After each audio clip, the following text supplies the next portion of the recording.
Bonjour à tous pour ce webinaire ECG, donc animé par Philippe et moi-même. Donc on va débuter avec ce premier webinaire consacré aux stratégies d'achat en électricité pour les entreprises, pour votre entreprise. Juste quelques éléments concernant le déroulement. Donc le webinaire va durer environ 1 heure. Vous êtes en mute. Si vous avez des questions, elles sont posées via une fonction. Donc, vous posez vos questions, on y répondra par la suite à la fin du webinaire. Et ce webinaire est donc enregistré. Donc, slide suivant. Donc, pour vous donner l'agenda, on va parler des tendances actuelles du marché. Donc, c'est moi qui me chargerai de cette partie. Philippe prendra la suite avec la partie stratégie d'achat. Et je reviendrai en fin de présentation avec le retour d'expérience et les best practices actuellement observées. Rapidement, ce n'est pas le cœur du sujet, donc rapidement une présentation ECG. Donc nous sommes une structure d'environ 50 consultants. Nous proposons des accompagnements personnalisés. Société fondée en 1986, on accompagne aujourd'hui à peu près 2000 entreprises et institutions dans sur diverses problématiques, divers sujets. Donc ce sont des PME, des groupes industriels et des collectivités qui sont nos clients. Sur le slide suivant, vous avez une vision en fait des domaines de compétences en 3 blocs, sachant qu'au cœur de la problématique, on parle d'euros, on parle d'optimisation des budgets, donc à travers des prestations de conseil. Donc aujourd'hui, on parlera plus d'achat d'énergie, mais qui relève aussi de tout ce qui est coûts annexes, transport, taxation, des sujets également plus techniques sur la partie conseil et la partie de droite, la partie énergie data hub, on y reviendra rapidement en fin de présentation, où clairement, quand on parle d'optimisation en termes d'achat, on parle aussi de suivi de toutes les données de marché pour pouvoir prendre position au moment le plus opportun. Et le dernier volet, c'est celui qui nous concerne aujourd'hui, c'est toute la partie webinaire, parce que pour optimiser ces budgets, il faut bien aussi maîtriser tous les sujets associés aux achats d'énergie. Vous avez sur le slide suivant un récapitulatif de l'ensemble des postes de prestations. On va passer rapidement, ce n'est pas le cœur du sujet. Et quelques références sur le slide suivant. Là aussi, l'idée c'est de montrer en fait qu'on accompagne des clients de tout secteur d'activité et de toute taille, avec également une activité sur la partie européenne, avec également quelques références que nous accompagnons sur toute l'Europe. Donc, on va passer maintenant sur le premier sujet qui nous intéresse, avec les tendances de marché. Cette courbe vous dira certainement quelque chose, avec surtout la partie pas au milieu, mais qui a fait très très mal ces dernières années, puisque c'est la crise énergétique. Vous avez là l'évolution des marchés en Cal+1, donc ce qu'on appelle une livraison pour l'année suivante. Depuis l'année 2021, donc avec ce premier pic qu'on a eu juste avant 2022, puis cet énorme pic qu'on a eu courant 2022 suite à l'invasion en Ukraine. Et cette tendance, en fait, ce qui s'est passé sur les marchés en 2021-2022 a quand même eu un impact assez considérable sur les stratégies d'achat qui sera le sujet de ce webinaire. On est revenu actuellement quand même à des niveaux de prix plus acceptables sans avoir retouché les niveaux avant crise, et cela semble s'éloigner. Il nous paraît assez peu probable de revoir des niveaux de prix que l'on avait avant la crise énergétique. Donc là, on est sur des produits à terme. On vous fait un focus sur ce slide-là, toujours sur les produits à terme. Le slide précédent, on était uniquement sur du Cal+1. Là, vous avez une vision depuis le début de l'année 2025 des produits à terme Cal+1, +2, +3. donc pour des achats pour 26, 27 et 2028. La raison pour laquelle on vous montre ce slide, c'est pour également mettre en évidence la particularité actuellement du marché français et qui impacte aussi sur les stratégies d'achat, à savoir une situation qu'on appelle chez nous en contango. Ça, c'est le jargon, le jargon de trader, à savoir que les produits qui sont les produits futurs, c'est-à-dire les Cal plus 3, sont plus élevés que le Cal plus 1. Partout en Europe, c'est l'inverse. Partout en Europe, ailleurs, c'est du backwardation, c'est-à-dire que les cotations pour 2028 sont moins chères que 27 et 26. Chez nous, c'est l'inverse. Et cette situation s'est inversée depuis à peu près le mois de février de cette année, avec certaines explications qui nous satisfont plus ou moins, liées à la décarbonation, l'augmentation du besoin en électricité, lié également à un manque de visibilité potentielle sur les capacités, également lié à une augmentation des interconnexions entre notamment la France, l'Allemagne et pays voisins, qui amènerait les voisins, enfin nos voisins, à soutirer beaucoup plus d'électricité en France et qui pourrait du coup impacter sur les prix à terme. Donc voilà, on a cette situation qui aussi impacte aujourd'hui sur toutes les discussions liées aux stratégies d'achat et notamment savoir s'il faut fixer ou pas. Lorsqu'on parle tendance marché, on a aussi la partie spot, c'est le slide suivant, si je ne me trompe. Donc avant, on était plutôt sur les produits à terme, là on est sur des produits dits court terme.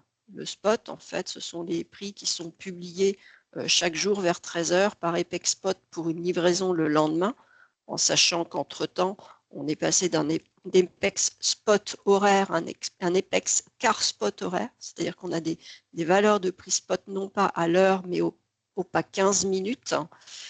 Et ce que l'on voit donc sur cette courbe depuis maintenant début 2024, c'est le phénomène de cuvette que l'on retrouve sur le second trimestre, à savoir du 1er avril au 1er juillet.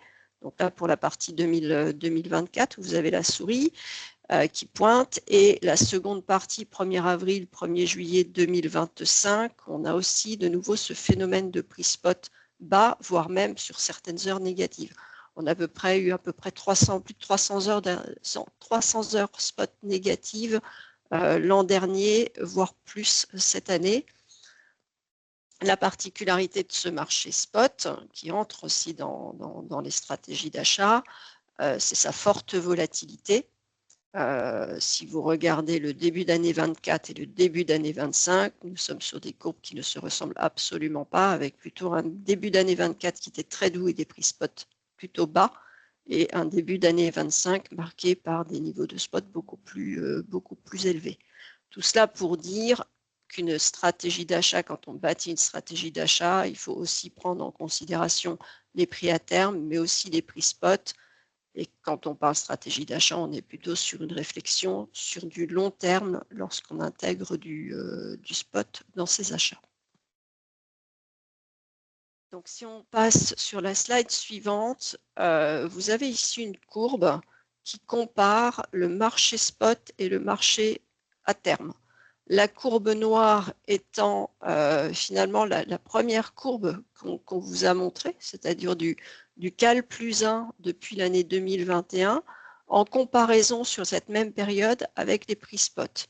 Et on voit à travers cette courbe l'influence du spot également sur du prix à terme. Lorsque je reviens sur la réflexion qui était du long terme, vous avez un tableur sur la partie droite qui est assez fourni, mais qui montre aujourd'hui toute la difficulté finalement de faire le choix d'une stratégie, puisque ce tableur, en fait, il vient vous comparer le spot par rapport aux produits calendaires.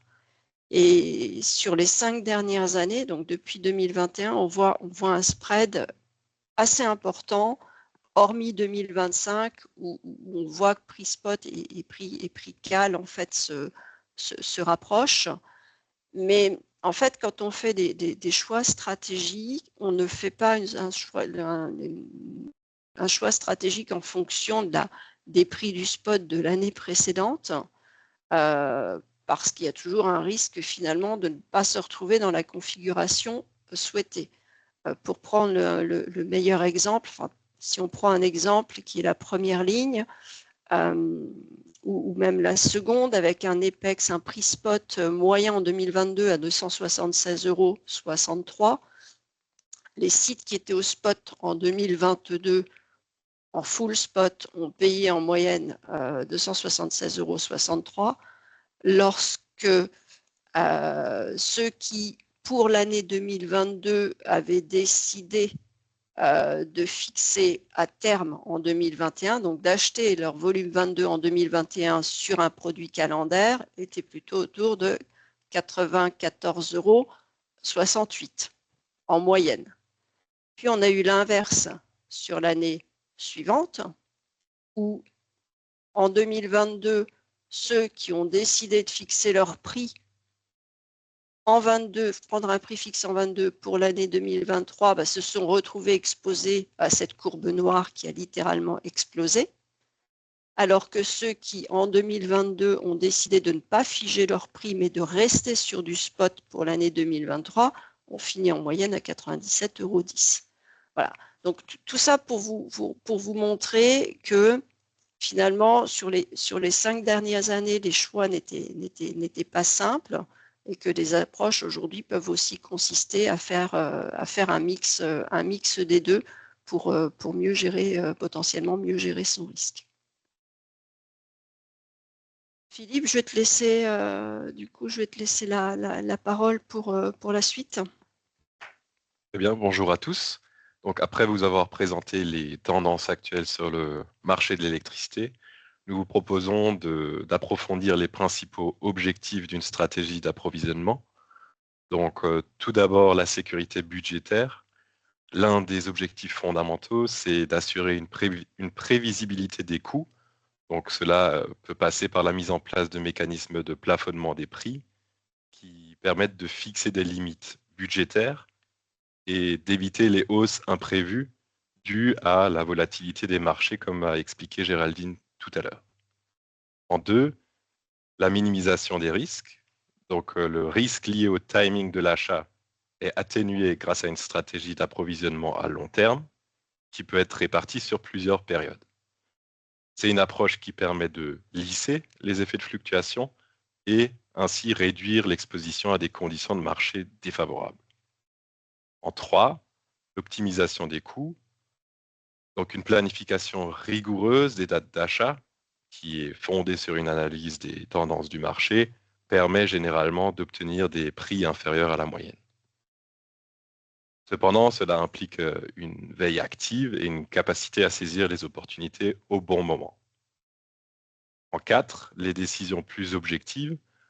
Donc l'intégration d'indicateurs techniques dans le process décisionnel permet de renforcer la rationalité des choix et ainsi de réduire le poids de l'intuition.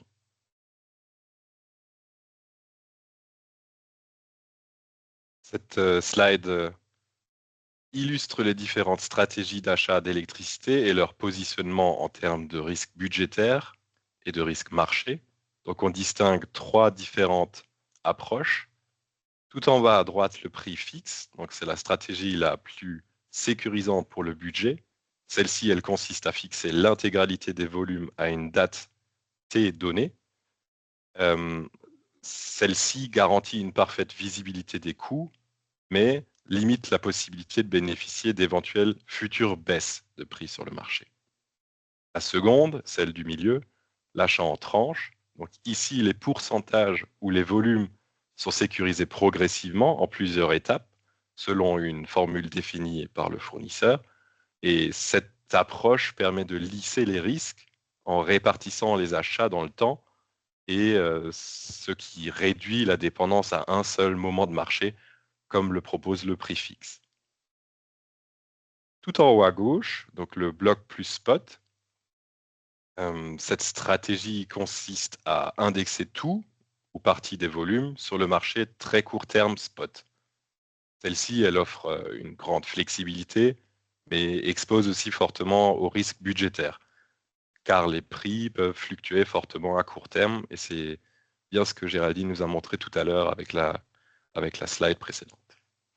Donc, autrement dit, plus on sécurise le budget, plus on s'expose au risque marché, et inversement.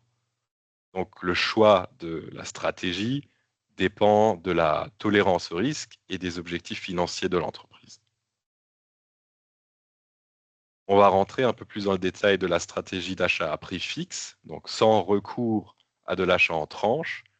À gauche, nous voyons l'évolution des prix en noir, la courbe noire, qui correspond au prix au cours de l'année précédant l'année de livraison. Donc on est sur Cal plus 0.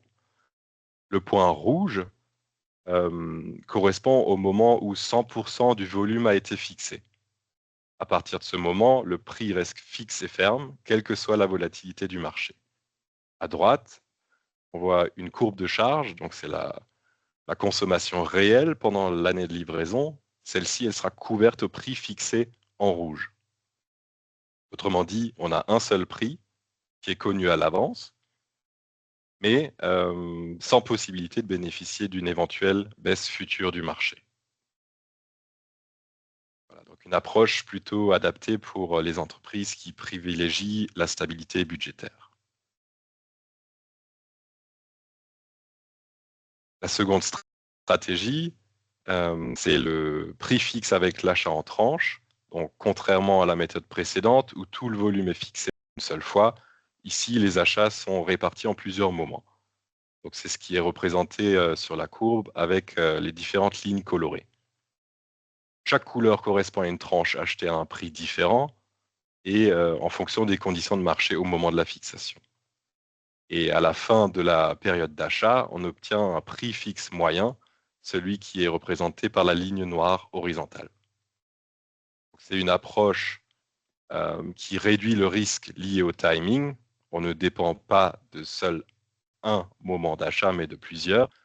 Et c'est une stratégie qui permet de lisser les effets de la volatilité et d'augmenter les chances d'obtenir un prix compétitif par rapport à la moyenne du marché.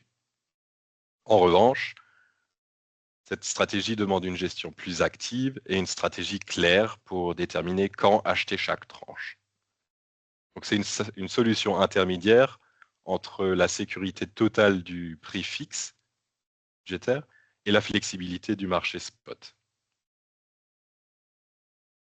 La prochaine slide, donc ici on est sur une stratégie d'indexation au spot sans fixation de bloc.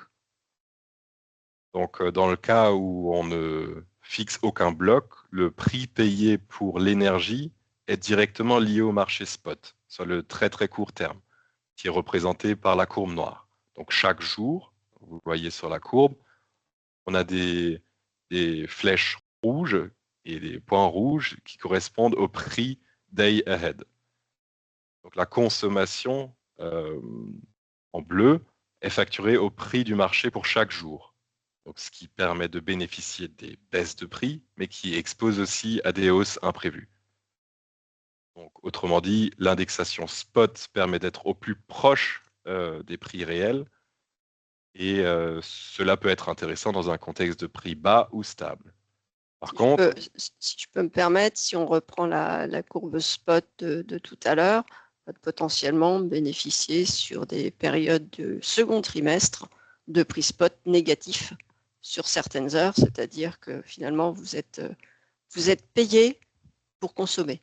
Si on résume ce que cela veut dire que de bénéficier d'un prix spot négatif. Mais à contrario, une potentielle plus forte exposition sur une période hivernale. Exactement. Donc, cette stratégie, elle présente un risque budgétaire peut-être plus élevé car il n'y a pas de visibilité long terme. On a un coût final qui dépend entièrement des fluctuations quotidiennes. Et pour limiter ce risque, il est possible d'ajouter cette option bloc, donc qui consiste à sécuriser une partie du volume à un prix fixe tout en laissant une partie indexée au spot. Donc ça peut permettre de trouver un équilibre entre flexibilité et sécurité. C'est ce qu'on va voir sur la slide suivante. Donc là, on est sur l'autre variante de la stratégie d'indexation spot avec l'option de fixation de blocs. L'idée ici, c'est de sécuriser une partie des volumes à l'avance sous forme de blocs. Donc, on a toujours la courbe de charge prévisionnelle en haut en bleu et des blocs concaténés, donc l'annuel CAL en orange, le trimestriel quarter en vert et les mensuels months en bleu. Donc, on a des blocs fixés avec la possibilité, notamment au milieu, de laisser une partie flottante indexée au marché spot. Donc, on va essayer de concaténer au mieux et en fonction de la courbe de charge, ces différents blocs. Le résultat, c'est un prix pondéré par mois qui combine les prix fixes des blocs et les prix variables du marché spot. Donc, on trouve un équilibre entre sécurité budgétaire et opportunité des marchés. C'est une stratégie hybride pour les entreprises qui veulent limiter l'exposition tout en étant au plus proche du marché très court terme. Néanmoins, il faut noter que le risque volume est entièrement chez le client. Donc, si le client consomme plus ou moins, il faudra soit acheter un surplus ou revendre un surplus. Ce qu'on va voir sur la slide suivante. Donc, ici, un autre focus sur la stratégie bloc plus spot sur un jour donné. On part sur la base de notre courbe de charge prévisionnelle. On va partir du principe qu'on va fixer plusieurs blocs. Un premier bloc dit baseload qui sera fixé tout au long de la journée, de minuit à minuit. Et un second bloc peak load qui sera fixé entre 8h et 20h. Le fournisseur, lorsqu'il va facturer le client,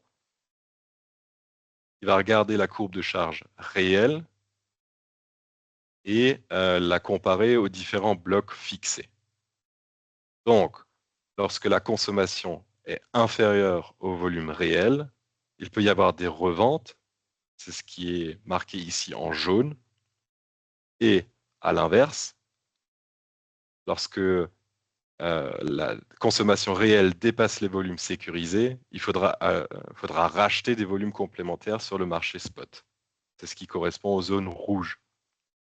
Donc, concrètement, on a un prix de l'énergie qui correspond au prix des bandeaux fixés, pondérés, plus les achats complémentaires, moins les reventes. C'est une approche qui permet d'optimiser la couverture en fonction des profils de consommation, mais qui nécessite une bonne anticipation et une gestion active pour limiter les écarts entre prévision et réalité.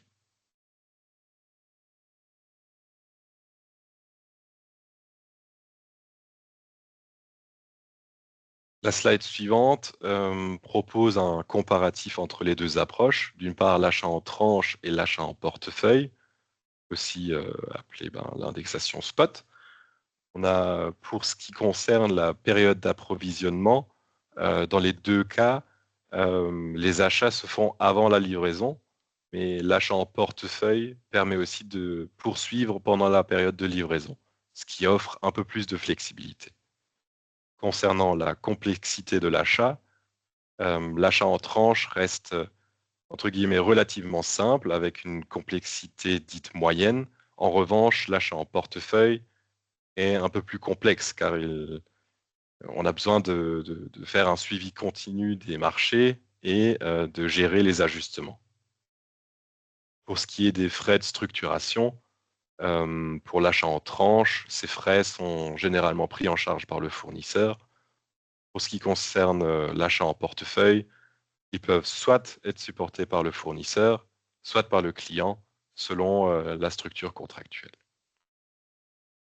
Pour les frais, donc les fees associés aux différentes stratégies, pour l'achat en tranche, ça entraîne souvent des fees un peu plus élevés, tandis que l'achat en portefeuille est généralement un peu moins coûteux, mais demande un certain nombre de ressources internes pour la gestion. Côté flexibilité, donc en ce qui concerne l'intégration de quantités tierces pour, par exemple, des Power Purchase Agreement ou la variation de périmètre, l'achat en portefeuille est beaucoup plus flexible que l'achat en tranche qui, lui, reste un peu plus rigide. Comme le volume fixé, enfin comme votre courbe de charge peut être ajustée sur la partie achat en portefeuille. Juste pour revenir sur un gros point à bien avoir en tête sur notamment le premier point qui est la période d'approvisionnement. Lorsqu'on est en achat en tranche et que vous êtes sur la fixation de produits calendaires, toutes les fixations doivent être opérées avant le démarrage de la livraison. Et si ces fixations ne sont pas opérées, le fournisseur va faire un clic automatique, c'est-à-dire qu'il va vous forcer à cliquer, alors que sur des achats, des stratégies dites blocks plus spot ou portefeuille, eh bien, ce qui n'a pas été fixé reste au spot. Et la complexité, oui, elle est plus élevée dans le sens où lorsque vous êtes en achat en tranche, vous êtes soit sur de l'achat en tranche que l'on qualifie d'horizontal, donc la fixation de produits calendaires, ou verticale éventuellement, où vous pouvez avoir des formules d'achat par période trimestrielle, alors que quand vous êtes en achat en portefeuille, hein, c'était le slide précédent, finalement vous êtes un peu ce que j'appelle en mode Tetris, où vous allez pouvoir cumuler divers produits.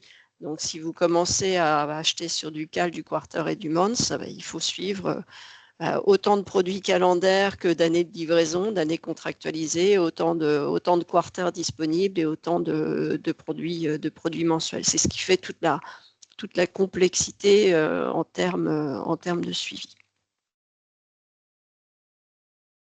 Tu peux revenir peut-être sur la slide.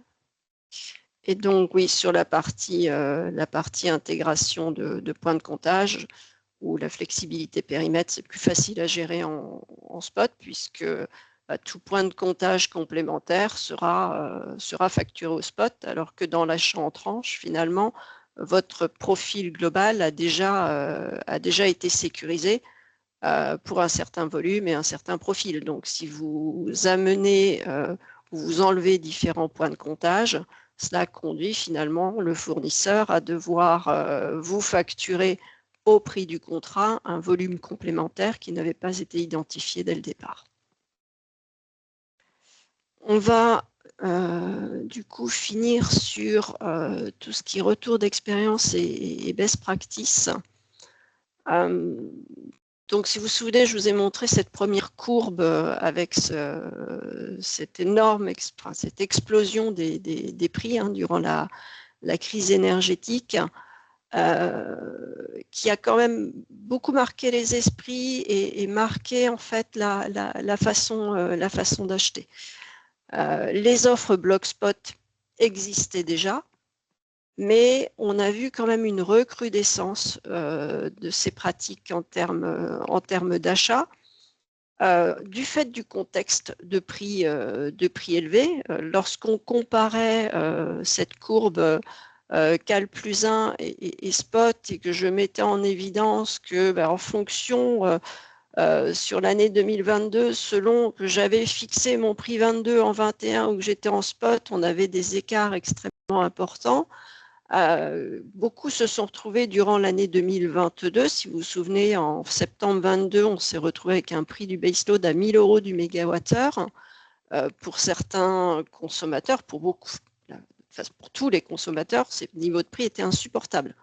Donc certains ont fait le choix de basculer sur du spot, en considérant que mieux vaut manquer de visibilité budgétaire que d'aller fixer un prix qui serait de toute façon insupportable, voire même qui conduirait à devoir stopper l'activité ou réduire fortement l'activité pour réduire les volumes d'électricité. Donc, ça a été un premier élément de déclenchement d'une évolution, enfin d'une recrudescence des offres spot, en sachant que certains, entre-temps, sont toujours au spot, en fait, étaient à prix fixe, ont fait ce mouvement vers du spot du fait de la crise et ils sont restés. Cela reste aussi un levier d'optimisation des budgets, lorsqu'on regarde, le spot peut être aussi une opportunité, hein, lorsqu'on parle de couverture via bloc, il y a des possibilités finalement de gérer des achats de blocs en sous-couvrant sur des périodes estivales, par exemple, pour profiter des prix spot très bas. C'est une stratégie aussi qui permet finalement en spot de pouvoir décaler sa consommation, c'est-à-dire beaucoup d'industriels sont actuellement en réflexion sur comment je peux devenir extrêmement flexible et dans quelle mesure je peux essayer de déplacer des volumes d'une période à une autre pour essayer d'optimiser mon budget. Et c'est surtout le recours à ces offres spot entre aussi dans la configuration de l'intégration de contrats PPA. C'est aujourd'hui un des seuls recours. C'est-à-dire que dès l'instant où on parle de PPA, systématiquement on est sur du spot puisqu'on parle d'intégration de volume tiers. Bien souvent finalement d'unités qui produisent de l'électricité à partir du vent et de solaire, et donc une production qui peut être très variable, et la meilleure façon de le gérer étant encore de passer sur du spot.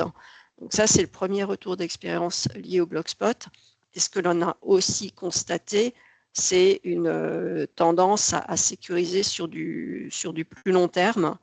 La crise énergétique a laissé beaucoup de traces. On reste encore dans un contexte géopolitique qui est fragile, avec côté consommateur souvent une crainte de revoir la même configuration que durant l'année 2022. Alors peut-être pas, espérons-le, au même niveau de prix. Il y a toujours cette crainte qui fait que on voit quand même cette tendance à aller chercher des contrats maintenant jusque sur des années 2029, voire des années 2030, avec soit du bloc spot, soit des achats en tranche, justement, lorsqu'on est sur du plus long terme, pour essayer de lisser le risque. Ça, c'est pour la partie retour d'expérience. En termes de best practice, ce qu'il faut, c'est surtout mettre en concurrence systématiquement. Cela permet aussi de se tenir informé de l'évolution des offres. Et on a vu quand même beaucoup d'évolutions ces 2 dernières années, avec historiquement le bloc spot s'adressait plutôt à des gros consommateurs.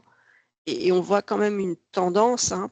Certains fournisseurs aujourd'hui développent de plus en plus d'offres bloc spot qui s'adressent à de plus petits consommateurs pour donner aussi l'opportunité à des plus petits volumes de pouvoir bénéficier d'opportunités de marché. Ce qu'il faut également, c'est avoir une très bonne connaissance et une bonne maîtrise du profil de consommation. Si on est sur du bloc spot, lorsque notamment on veut couvrir une partie de son volume, si je veux commencer à couvrir ma consommation avec des blocs, il faut que j'ai une bonne vision de ma courbe de charge prévisionnelle, afin d'éviter peut-être d'aller trop couvrir et de me retrouver à la revente.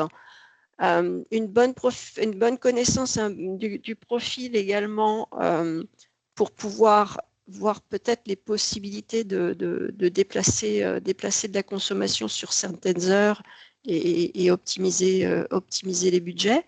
Donc c'est là que l'on voit de plus en plus de systèmes qui sont mis en place en interne avec des systèmes de relève et de comptage sur l'ensemble des postes, hein, dans une société pour voir en fait machine par machine comment les machines consomment, ce qu'elles représentent dans la consommation globale, si leurs consommations peuvent à un moment donné être déplacées pour essayer d'optimiser. Donc vraiment la connaissance du profil et la maîtrise du profil de consommation est un élément essentiel.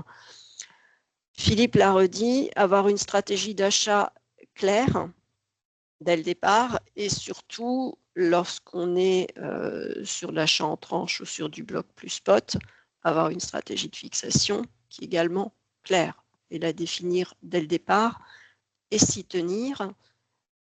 Et puis surtout, j'ai pour habitude de dire de ne pas trop regarder dans le rétroviseur. C'est-à-dire que quand on est sur ces stratégies d'achat-là, la décision que l'on prend, on la prend à un moment donné dans un contexte donné avec une vision que l'on a des prix ou des perspectives d'évolution des prix. Il ne faut pas trop derrière refaire l'histoire et reprendre les courbes historiques parce que on s'aperçoit systématiquement qu'on aurait pris une meilleure décision à un autre moment, tout simplement parce qu'on n'a pas non plus la boule, vous n'avez pas la boule de cristal pour savoir où seront les prix d'ici 3 mois. Tout ça pour dire que des stratégies d'achat en tranche ou des stratégies d'achat bloc, finalement, permettent de mitiger le risque, mais ce n'est pas la certitude que systématiquement vous irez chercher le meilleur prix.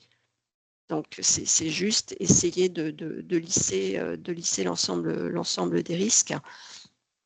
Et l'autre sujet en termes de best practice, c'est surtout lorsqu'on est sur des achats structurés, dit achats en tranche, bloc plus spot, l'accès au prix de marché devient essentiel. C'est-à-dire que si tu passes sur la prochaine slide, Philippe, vous bénéficiez certes d'informations via les fournisseurs, via les newsletters, mais derrière, la possibilité d'avoir en propre un accès à une plateforme qui vous donne vous avez un login, un mot de passe où vous avez un panel, le panel des produits que vous allez suivre avec des mécanismes où vous pouvez intégrer des alertes avec des niveaux de prix plancher, seuil, ou dès l'instant où ces niveaux de prix sont atteints, vous êtes informé, ce qui peut en interne déclencher des discussions pour procéder ou non à des fixations. Ça devient essentiel. C'est ce que nous proposons, ce que nous avons à travers l'Energy Data Hub. Toutes les courbes de prix qu'on vous a présentées sont issues de cet outil et qui permettent à la fois finalement d'avoir un suivi, on va dire, d'un premier niveau. Je dispose des prix, je mets en place des alertes avec des niveaux complémentaires où vous pouvez même y implémenter vos formules, bénéficier d'une vision au fur et à mesure des fixations du budget fixé et du budget ouvert, avec également des indices techniques donc qui peuvent vous aider ou vous conforter dans la prise de décision. Les indices techniques, ce sont tous les indices utilisés notamment en trading, les courbes de Bollinger, RSI, qui peuvent être implémentées et qui vous donnent une information complémentaire. Et je crois que l'on est au bout de la présentation. Donc, si vous avez des questions, n'hésitez pas à les poser dans le chat.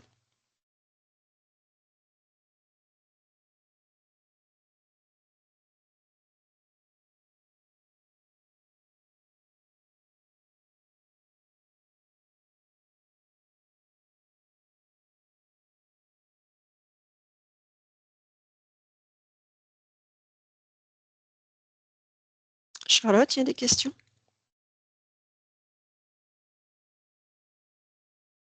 Alors, moi, j'en vois pas pour l'instant. S'il n'y a pas de questions. Ah, s'il y en a une peut-être qui arrive.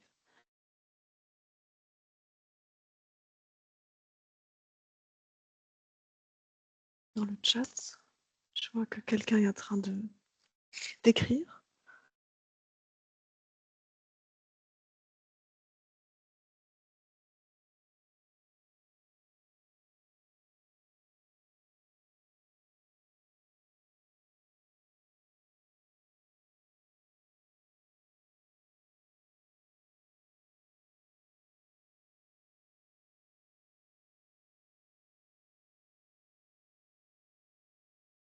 Je vais afficher également le chat.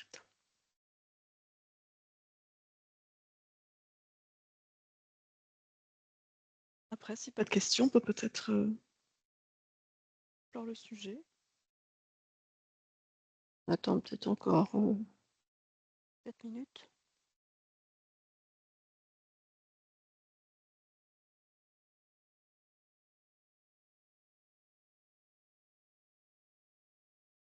Non, mais a priori, il n'y a plus de... Il n'y a pas de tout cas, questions.